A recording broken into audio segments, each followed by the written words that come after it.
ఇప్పుడు కేవలం 7,999కే up to 10 kgs వరకు బరువు తగ్గి అధిక బరువు నుంచి వచ్చే ప్రధాన సమస్యలను దూరం చేసుకోండి. నార్సింగ్లో ఎంఆర్పీఎస్ నేత నరేందర్ అదృశ్యం కలకలం సృష్టిస్తోంది. నరేందర్ కనిపించకుండా పోయి 24 గంటలైనా ఇంతవరకు అతని ఆచూకీ దొరకలేదు. నరేందర్ను రియల్ ఎస్టేట్ వ్యాపారులే కిడ్నాప్ చేసి తీసుకెళ్లి ఉంటారని కుటుంబ సభ్యులు ఆరోపిస్తున్నారు.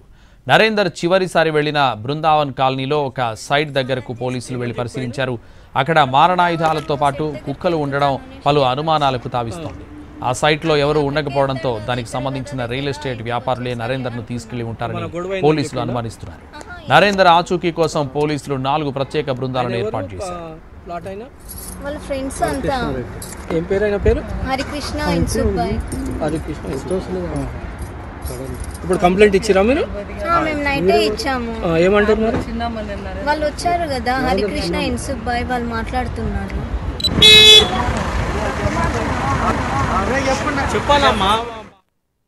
నార్సింగ్లో ఎంఆర్పీఎస్ నాయకుడు అదృశ్యం ఇప్పుడు ఒక మిస్టరీగా మారింది. అయితే ఎంఆర్పీఎస్ నాయకుడు ఎక్కడ వెళ్ళాడు అనే విషయం కూడా తెలుసుకునే ప్రయత్నం చేస్తున్నారు. అయితే నిన్నటి నుంచి కూడా ఎంఆర్పీఎస్ నాయకుడైన నరేందర్ కనిపించకుండా పోయాడు. నిన్న మధ్యాహ్నం సమయం ఇంటి నుంచి బయటకు వచ్చిన నరేందర్ ఇప్పుడు మనం ఉన్న ప్లేస్కు రావడం జరిగింది. అయితే ఇక్కడ ఉన్న తర్వాత ఇక్కడ నుంచి ఆ తర్వాత అతడు అదృశ్యమని చెప్పి ప్రస్తుతానికి పోలీసులు అయితే అనుమానం వ్యక్తం చేస్తున్నారు. దీంట్లో భాగంగా చూసినట్లయితే ఇక్కడ ఒక ఈ ల్యాండ్ మొత్తం కూడా కొంతమంది వ్యక్తులు కబ్జా చేసి ఆ మేరకు ఈ ల్యాండ్ మొత్తం కూడా తమ ఆధీనంలో పెట్టుకోవడం జరిగింది. అయితే దీనికి సంబంధించి చూసినట్లయితే ఈ ప్రాంతానికి నరేందర్ వచ్చిన తర్వాత ఇక్కడ నుంచి నరేందర్ అదృశ్యమని చెప్పి చెప్తున్నారు. అయితే ఈ మొత్తంగా దాదాపు 2000 గజాలు ఉండే ఈ అత్యంత ఖరీదైన ల్యాండ్ ప్రాంతానికి సంబంధించి ఒక వివాదం నెలకొని ఉందని చెప్పి కూడా ఇప్పుడున్న పోలీసులు చెప్తున్న వాటి చూస్తే నిన్న మధ్యాహ్నం సమయంలో నరేందర్ ఇక్కడికి వచ్చిన తర్వాత ఇక్కడ నుంచి నిన్న మధ్యాహ్నం 1 గంట వరకు అతని ఫోన్ ఆన్లో ఉంది. ఆ తర్వాత నిన్న సాయంత్రం రాత్రి సమయంలో శంషాబాద్ సమయంలో అతని ఫోన్ మళ్ళీ ఒకసారి ఆన్ కావడం జరిగింది. తిరిగి చూసినట్టయితే ఇప్పటివరకు కూడా అతను కనిపించకుండా పోయాడు. అయితే అతని ఎవరు ఏం చేశారు, లేకుంటే అతను ఎవరిని చేశారా, కిడ్నాప్ చేసి తీసుకెళ్లారా అని చెప్పి ప్రస్తుతానికైతే కుటుంబ సభ్యులు అనుమానం వ్యక్తం చేస్తున్నారు. అయితే 4 రియాల్టర్లు కలిసి అటు నరేందర్ని కిడ్నాప్ చేసి ఏమైనా చేసి ఉంటారని చెప్పి కూడా ప్రస్తుతానికి కుటుంబ సభ్యులకు అనుమానం వ్యక్తం చేస్తున్నారు. ఇదే ప్రాంతం నుంచి అంటే ఈ సైట్ నుంచే నరేందర్ని తీసుకొని వెళ్ళారని చెప్పి కూడా ఇప్పుడున్న సమాచారం. అయితే దీని ప్రకారం చూసినట్లయితే పోలీసులు ఈ కోణంలో విచారణ చేస్తున్నారు. 4 రియాల్టర్ మీద అనుమానం వ్యక్తం చేస్తున్నారు. 4 రియాల్టర్ని ప్రస్తుతానికి పోలీసులు పికప్ చేయడం జరిగింది. వాళ్ళని ప్రశ్నిస్తున్నారు.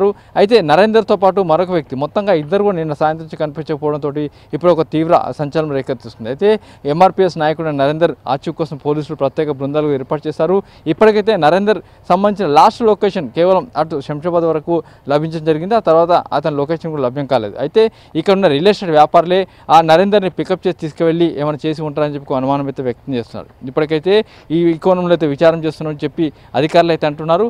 మరోవైపు చూసినట్లయితే దీంట్లో అసలు నరేందర్ నిజంగా ఈ రియాల్టర్ వీళ్ళు తీసుకెళ్లారా, లేకుంటే అతనే సొంతంగా ఎటైనా వెళ్ళిపోయాడు ఒక కోణంలో అయితే విచారణ చేస్తున్నారు. ప్రస్తుతానికైతే రియాల్టర్ల మీద అనుమానం వ్యక్తం చేస్తున్నారు. రియాల్టర్లు తీసుకొని వెళ్ళిపోయారని చెప్పి అనుమానం వ్యక్తం చేస్తున్నారు. ఆ కోణంలో విచారణ చేస్తున్నారు. దాని మేరకే ముందుకు వెళ్తున్నామని చెప్పి అధికారులు అంటున్నారు. ఇప్పటికైతే ఒక 4 ప్రత్యేక దర్యాప్తు బృందాలు ఏర్పాటు చేసి ఆ మేరకు విచారణ అయితే ముందుకు తీసుకొని వెళ్తున్నారు. Camera person సంతోష్తో Ramesh వేట్ల, NTV.